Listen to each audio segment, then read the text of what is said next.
Whatever the occasion, effortless elegance is right this way.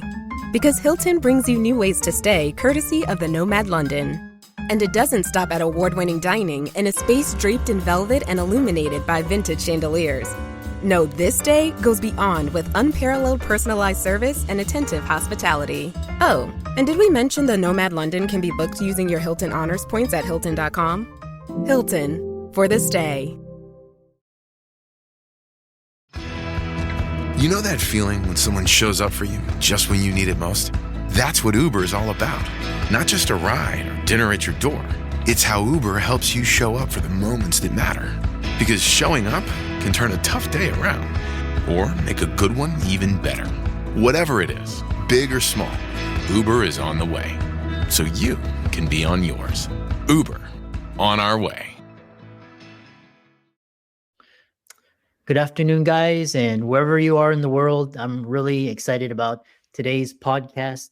From Louisiana, I have Jim DuBos, and he is going to talk to the audience all about how to help business owners launch, scale, and exit their companies. I'm really excited. He's got a lot of experience and wisdom, and excited to welcome him to the show. So, Jim, welcome. Thank you, Christopher. I'm excited to be here. I'm looking forward to hopefully sharing some words of wisdom with your audience. Well, excellent. Well, introduce yourself and how you got to be doing what you're doing. So the short version I can give you is I'm a 35-year entrepreneur. I'm almost 60 today, but I've had 10 companies and I've had the blessing to exit 7 of those companies through formal mergers and acquisitions.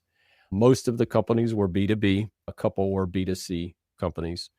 And what I did in my last transaction, it was in 2022, is I spent a minute thinking about what were the things that made my companies valuable to buyers, and built a set of attributes, I'll call it, that really translated into real asset value for potential buyers.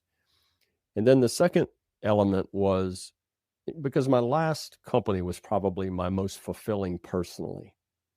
And I asked myself some very, self-reflective questions. What were those things that made it so enjoyable? And I distilled it down to some principles that ended up driving me to write an ebook called The Entrepreneur's Guide to Fulfillment. And it was really to help entrepreneurs, because we know that this is hard. Right, this entrepreneurship is a hard journey. It's not a get rich quick scheme.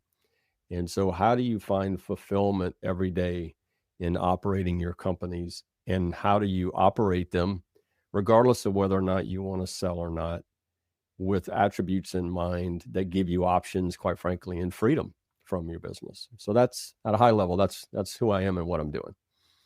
Interesting. So one thing I love, again, this podcast is for businesses to showcase and what are your client avatar, and kind of describe it. What are they aspiring to? What are they running away from? What are they frustrated with to come and work with you? So if I look at my client journeys, right, I can start with the launch journey, and the launch journey is really to help a beginning entrepreneur, a first-time entrepreneur. I'm not speaking necessarily about young people, because there are many first-time entrepreneurs that are older in life. It's really just to make sure that they contemplate certain characteristics about the business. And I'll say that if you can't see clearly to your first $1 million, you need to stop and ask yourself why. Okay, because you're in my eyes, you're probably not being realistic with the ability for the business to be able to be successful. And it's really teaching them a methodology of what I like to call 60-day sprints, so that they get to a place of out of the launch phase and into the stability phase of their business as quickly as possible. And then when we get into the scale journey is really taking an individual business owner that has gotten into stability, feels they have consistency in their revenue. We run them through a self-scoring of their business against the 15 attributes that I call the exit-ready method. We take that score and then we develop a personalized plan of growth, not scale yet, but just growth against the business. And then once they've got success in growing the business, okay, Then we come back and say, okay, now we want to look at scale. Let's identify the products and services that are driving real margin into your business. And how do we drive this scale component where we don't have this alignment between revenue and expense? Okay. And so that's that's that middle journey, if you will. And then the exit journey is for the entrepreneur who is thinking about a transition of some sort. It might be a legacy transition from one generation to another. It could be a outright sale of a business, or it might be an employee-owned transaction. Well, all of those things have certain characteristics. And so what I've done is built a programmatic method of a 90-day journey with an entrepreneur to prepare them for a potential transaction in their business. And so that's, at a high level, regardless of the journey of the entrepreneur, it gives them that opportunity to engage with me. I can't guarantee anybody's success, but what I can do is give you the benefit of 35 years of success and scar tissue, quite frankly, of things that have worked for me in the past and that seem to work for other entrepreneurs as well. So Interesting. That's a really fascinating discussion. And so you and me, we talked about earlier in the green room about designing your business with the end goal of what is it saleable. A lot of listeners and viewers of the podcast, they're coaches or consultants, public speakers, thought leaders. What are they doing wrong that makes their business non-saleable? I don't know that, I don't know that they're necessarily doing anything wrong, right? I think sometimes I'm shocked, Christopher, is the best way I can say this. I'm shocked at how much time entrepreneurs will spend working in the business, but not considering it as an asset with value in the future. And to me, it's stunning, right? And so I look and I go, you don't have a asset, you have a job. Okay. And so what I try to do is counsel, and in many cases, I'm talking to a business coach who has a client and they're trying to give them good counsel. And so what I did when I built the 15 attributes, the attributes are the things that the coaches can work with their clients on, right, based upon the outcome of the scoring. And then when they're ready to begin thinking about a transaction, okay, what are the steps associated with that? But to me, I'm just stunned at how much time entrepreneurs will spend working, in the business, but never consider that it's actually an asset that if you built it in a particular way, you'd have exit value as well. And I think certainly in some generations, we have a tendency to have a negative connotation about the sale of a business.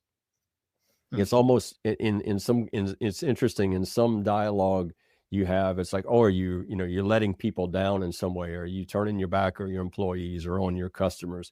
And that's just not simply the case. And that's not been my own personal experiences. And I think sometimes entrepreneurs think, well, if I leave the business, it's going to fall apart. Well, if your business is totally dependent upon you, you don't have a sellable business to begin with. Mm-hmm. Okay. But egotistically, I would tell you that you should be building the business so that it is not dependent upon you. Through the art of delegation and hiring the right employees, you're able to free yourself from the day-to-day job that you have and actually transition into ownership, right? And running the business without having it be so owner dependent. Yeah. So we'll talk about what you're alluding to is businesses trapping their owners, and what are early signs that a business is becoming a trap instead of a trope? Time is the most valuable asset we have. And one of the things that I like to do with entrepreneurs who are, I'll say they do the scoring assessment, and they don't score particularly well in certain areas. One of the first things I like to have them do is to do a time log. Write down every 15 to 30 minutes, what are you spending time on during the day? And look at it over a course of, a week. When you come back and evaluate it, you ask yourself the question, are these really the priorities that you should have in your business? Are these the priorities, right? And when you compare that to an actual kind of objective score of preparing your business to be exit ready, sometimes it's really, really telling that you're not working on the most important things in the business, right? And so that's something that I like to do in those early stages with the entrepreneurs. Interesting. Talk about exiting, because and you founded 10 companies, exited 7. Right. What is, how should a business owner or entrepreneur be thinking of like you mentioned, employee versus like an acquisition or a public offering? How do you determine that? So look, I've had the experience in some of my exits where I've sold a company to a publicly traded company and kind of went through the, I'll say, stock option vesting, that type of an approach. I've had the kind of the more traditional approach of having a new buyer, right? A new ownership community own the company. And it's one of the things that I learned in my review was that they all tend to value the same things. Okay. Owner dependency is the first red flag that's going to throw up, right? If a business cannot survive with the owner exiting, you got a real problem in the asset. The core consideration is, have you hired well, and do you have a second line management team to take the business forward? Because I'd say in virtually all of the companies that I've sold, all of the line management employees outside of ownership all remained with the companies and continued to execute their responsibilities in the business. 99% of them did. And so that told me that buyers really value strong management structure, processes, systems, delegating well, right? So those are the things that when you're thinking about your business and you're looking at that time log and saying, what am I spending my time on? Well, did I delegate well? Do I have people in place who can execute those things so that then you can build and grow the business, going forward? That's what buyers, that's what they value, What about someone that's like, I'll never sell, I don't need to think about this? So look, that's a great question. I had a really good friend who had I'm going to just call it a health moment. Okay. Had a health moment. And he had, fortunately, he and I were good friends, and he had built his business, using a lot of the attributes that I have in the exit ready method. And when his health moment came and he had to step away, he didn't have an owner dependent business. He had management, he had structure, he had processes. People knew how to execute the business. And so he didn't lose the business. He was able to take a step. He had the freedom, I'm going to use that word. He had the freedom to step away from the business, deal with his, personal health concern, then come back to a healthy business with employees that were thrilled that he was obviously well, and customers who were thrilled that he was well, but he was also relieved of the stress and burden of having to think about and worry about his business while he was dealing with his personal health issue. So to me, it's not about whether or not you want to sell your company. It's about having the freedom and options when unexpected things happen, then you are able to sustain yourself through that moment. Is a company's value only determined by its revenue? No, it's obviously a driver, right? I'll give you a concrete example. I gave this example the other day in a talk. Have a friend who has been, a hairstylist, had a hair salon for a long time. And she and I, began talking about her business a little bit. And I said, well, why don't you sell a membership to your hair salon? You have the same people coming in, every month, every 6 weeks, whatever, sell a membership. And so little by little, we implemented a membership structure, and she got her membership numbers to the point, her revenue numbers to the point where it was 100% of her previous average revenue. Okay. But only 65% of her calendar was booked. And so what was interesting was it freed up a percentage of her point of service walk-in calendar where she could actually drive more revenue into the business. Now, that business is inherently more valuable because it's recurring. She got all of her memberships on a 12-month agreement, and they just churn every month. Just like I call it the Netflix of hair, right? It's just recurring every month. And so I always tell entrepreneurs, look, it's not about revenue, but it's the way that the revenue gets demonstrated across months and years. Do I have recurring customers? Is the revenue one time versus some form of a membership? Another example I could give you would be, I was working with a startup and they said, this particular service offer is going to be $15,000 to $20,000. I said, why do you want to sell it that way? And they said, well, we need the cash. I said, okay. I said, but what if you sold that for $750 a month over 3 years? I said, number one, you eliminate the barrier of entry for a customer to spend $20,000 with you, right? And you get a recurring revenue stream. And if the deliverables are clear and they're going to get the same deliverables, I promise you, they're going to want to spend $750 a month, not $20,000 up front. Okay. And so the entrepreneur's wheel kind of spun a little bit like, oh, wow, that's interesting. Right.